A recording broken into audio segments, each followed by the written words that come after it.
চীনের তিব্বতে ইয়ারলুং জাংবো নদে বাঁধ নির্মাণ করবে ভারত, যে নদীটি বাংলাদেশ এবং ভারতে ব্রহ্মপুত্র নামে পরিচিত। বাঁধটির ক্ষতিকর প্রভাব হবে ঠিক ফারাক্কা বাঁধের মতো।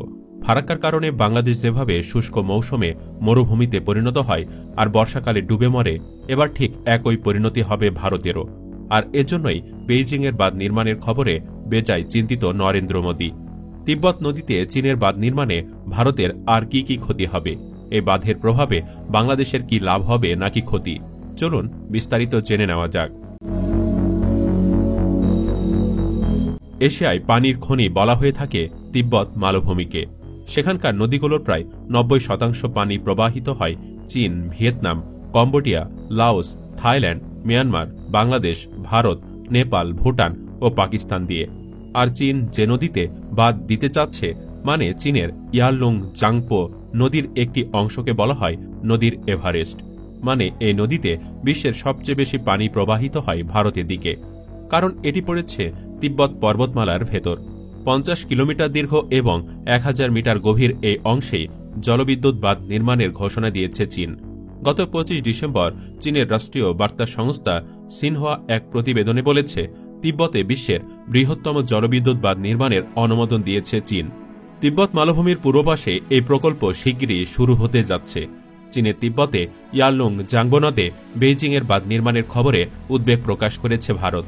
শুক্রবার ভারতের পররাষ্ট্র মন্ত্রণালয়ের মুখপাত্র রণধীর জয়সওয়াল এ সংক্রান্ত এক প্রশ্নের জবাবে বলেন, এ বিষয়ে ভারতের মতামত ও উদ্বেগের কথা চীনকে জানানো হয়েছে। রণধীর জয়সওয়াল বলেন, অভিন্ন নদীর ক্ষেত্রে ভাটির দেশেরও কিছু অধিকার আছে। রাজনৈতিক ও বিশেষজ্ঞ পর্যায়ে সেই অধিকারের কথা বারবার জানানো হয়েছে। সেই অধিকার ও স্বার্থের বিষয়ে ভারতের পর্যবেক্ষণ জারি আছে। সরকার সেই মতো প্রয়োজনীয় পদক্ষেপও গ্রহণ করবে। এই বাঁধ নির্মাণে ভারতের আপত্তিতে অনেকে চীনের পক্ষে দাঁড়িয়েছেন, কেননা ভারত যেভাবে বলছে ভাটির দেশগুলোর নাকি কিছু অধিকার আছে। তাহলে যখন ভারত তিস্তায়, গঙ্গায়, সুরমায় বাঁধ দেয়, তখন এই নীতি কথা কই থাকে? রণধীর জয়সওয়াল বলেন, অভিন্ন নদীর ক্ষেত্রে ভাটির দেশেরও কিছু অধিকার আছে। বলছি, কথাটা বলতে লজ্জা করল না? বাংলাদেশের কথা মনে পড়ল না? বাংলাদেশের ক্ষেত্রে এই সত্যটি তোমাদের মনে থাকে না কেন? বাঁধ নির্মাণ ছাড়াও লাদাখের কিছু এলাকা নিয়ে হোটন প্রদেশে চীন 2টি নতুন প্রশাসনিক অঞ্চল বা কাউন্টি গড়ে তুলেছে। সম্প্রতি সেই ঘোষণা দিয়েছে তারা। ওই সিদ্ধান্তেরও প্রতিবাদ জানিয়েছে ভারত। জয়সওয়াল বলেন, ওই তল্লাটে চীনের দখলদারি ভারত কখনো মেনে নেয়নি, নেবেও না। তাদের ওই ঘোষণা ভারতের সার্বভৌমত্বের উপর কোনো প্রভাব ফেলবে না। ওই এলাকা ভারতের ছিল, ভারতেরই থাকবে। কূটনৈতিক পর্যায়ে তার বিরুদ্ধে প্রতিবাদ জানানো হবে। এদিকে চীন সরকারের তথ্যমতে এই বাঁধ নির্মিত হলে বছরে 300 বিলিয়ন কিলোওয়াট ঘণ্টা বিদ্যুৎ পাওয়া যাবে। আর এ থেকে 30 কোটিরও বেশি মানুষের বিদ্যুৎ চাহিদা মেটানো সম্ভব হবে।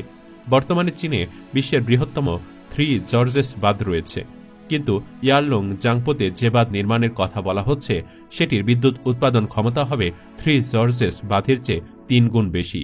শি জিনপিং সরকার আশা করছে, নতুন এই বাঁধ নির্মিত হলে 2060 সালের মধ্যে চীন কার্বন নিরপেক্ষ দেশে পরিণত হতে পারবে। তবে বিশ্লেষকরা বলছেন, বাঁধটি নির্মাণে প্রচুর চ্যালেঞ্জ মোকাবেলা করতে হবে চীনকে।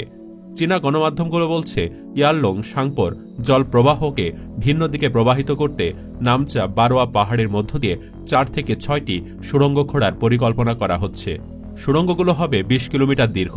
তবে বিশেষজ্ঞরা বলছেন, এই পরিকল্পনা বাস্তবায়ন মোটেও সহজ হবে না, কারণ যেখানে বাঁধটি নির্মাণের কথা ভাবা হচ্ছে তার পাশেই একটি টেকটোনিক প্লেট রয়েছে।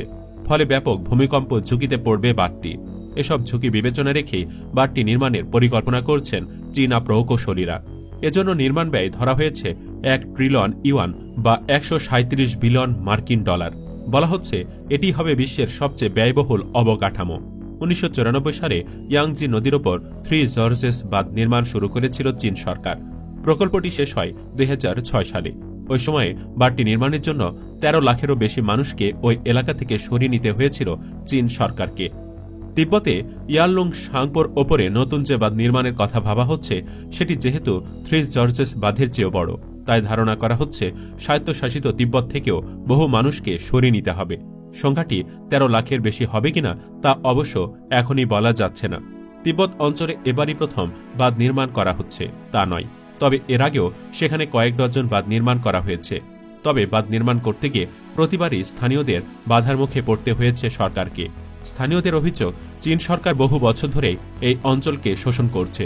গত বছরেও বাঁধের বিরুদ্ধে বিক্ষোভকারী শত শত মানুষকে গ্রেফতার করেছে শি জিনপিং এর সরকার। আশঙ্কা করা হচ্ছে নতুন প্রকল্প ঘিরেও বহু মানুষ বিক্ষোভে সামিল হবে। এদিকে ভারতের বিশেষজ্ঞরা বলছেন, চীনের এই প্রকল্প বাস্তবায়িত হলে নিম্ন প্রবাহে থাকা ভারতের লাখ লাখ মানুষ ক্ষতিগ্রস্ত হতে পারে বলে আশঙ্কা করা হচ্ছে। বার্তা সংস্থা রয়টার্স জানিয়েছে, ইয়ারলুং সাংপো নদীর ভারতীয় অংশটি ব্রহ্মপুত্র নামে পরিচিত। ভারত ও বাংলাদেশের লাখ লাখ মানুষ এই নদীর ওপর নির্ভরশীল। কিন্তু এই নদী নিয়ে 3 দেশের মধ্যে কোনো পানি বন্টন চুক্তি নেই। তাই চীন এখানে বাঁধ নির্মাণ করলে বিশ্বের অন্যতম পানি সংকটাপন্ন দেশ ভারত সবচেয়ে বেশি ক্ষতিগ্রস্ত হবে। একইভাবে ভাটিতে থাকা দেশ বাংলাদেশও সামান্য কিছু ক্ষতিগ্রস্ত হবে। তবে চীনের কর্মকর্তারা এসব উদ্বেগ উপেক্ষা করে বলেছেন, তিব্বতে জলবিদ্যুৎ প্রকল্পগুলো ভারতের সামান্য ক্ষতি করলেও বাংলাদেশে সেভাবে প্রভাব ফেলবে না। চীনা গবেষকদের মতে, ইয়ারলুং সাংপো নদীর ওপর বাঁধ নির্মিত হলে শুষ্ক মৌসুমে পানির প্রবাহ বাড়িয়ে উপকূলীয় রাজ্যগুলোকে বরং উপকৃত করা যাবে। কিন্তু সমালোচকেরা বলছেন, মেকং নদীর ওপর চীনের বাঁধ মানুষ ও পরিবেশের কোনো উপকার করেনি, বরং ভাটির দিকের জেলে ও কৃষকেরা ব্যাপক ক্ষতিগ্রস্ত হয়েছে। একইভাবে তিব্বতে ইয়ারলুং সাংপো নদীর ওপর বাঁধ নির্মাণ করলেও মানুষ ও পরিবেশের ক্ষতি হবে। নতুন বাঁধটি সম্পন্ন করতে কমপক্ষে 10 বছর সময় লাগবে। এই দীর্ঘ সময়ের মধ্যে ভারত ও বাংলাদেশ নিশ্চয়ই চীনের সঙ্গে বিষয়টি নিয়ে আলোচনায় বসবে। সেই আলোচনা কতটুকু ফলপ্রসূ হবে তা নিয়ে সন্দেহ রয়েছে, কারণ নিরবিচ্ছিন্ন বিদ্যুতের জন্য মরিয়া হয়ে উঠেছে চীন। এমনকি বিদ্যুৎ উৎপাদনের জন্য মহাকাশেও বাঁধ নির্মাণের পরিকল্পনা করছে চীন। সাউথ চায়না মর্নিং পোস্ট বলছে, ভূপৃষ্ঠ থেকে 36,000 কিলোমিটার ওপরে পৃথিবীর জিও স্টেশনারি কক্ষপথে 1 কিলোমিটার প্রশস্ত সৌর প্যানেল বসানোর পরিকল্পনা করেছে চীনের রকেট বিজ্ঞানী লং লেহাওয়ের নেতৃত্বাধীন একটি গবেষক দল। সুতরাং বিদ্যুৎ নিয়ে কতটা খ্যাপাটে অবস্থায় রয়েছে চীন সরকার, তা এই উদ্যোগ থেকে স্পষ্ট বোঝা যায়। এ থেকে মোটামুটি নিশ্চিতভাবে বলা যায় যে, ভারত যতই চিল্লাপাল্লা করুক না কেন, তিব্বতের জলবিদ্যুৎ প্রকল্প থেকে মোটেও সরবে না চীন। এতে লাগলে তারা ভারতের সাথে যুদ্ধ করবে, তবুও বাঁধ নির্মাণ বন্ধ হবে না। এদিকে অনেকেই বলছেন, এই বাঁধের ফলে বাংলাদেশের বেশ ক্ষতি হবে। যদিও অনেক বিশেষজ্ঞরাই বলছেন, বাংলাদেশের যা ক্ষতি করার তা ভারত অনেক আগেই করে ফেলেছে, এখন নতুন করে আর কিছুই হবে না। এর চেয়ে বরং চীন বাঁধ নির্মাণ করুক, যাতে ভারত একটু হলেও বুঝতে পারে তাদের ফারাক্কা বাঁধের কারণে বাংলাদেশ কতখানি ক্ষতির মধ্যে আছে। সুপ্রিয় দর্শক, চীনের বাঁধ নির্মাণের খবরে আপনি খুশি নাকি অখুশি? কমেন্ট বক্সে জানিয়ে দিন আপনার মতামত। ভিডিও ভালো লাগলে লাইক দিন এবং শেয়ার করুন। এই চ্যানেলে আজই প্রথম হলে অন্য ভিডিওগুলো দেখুন। ভালো লাগলে সাবস্ক্রাইব করুন। ধন্যবাদ।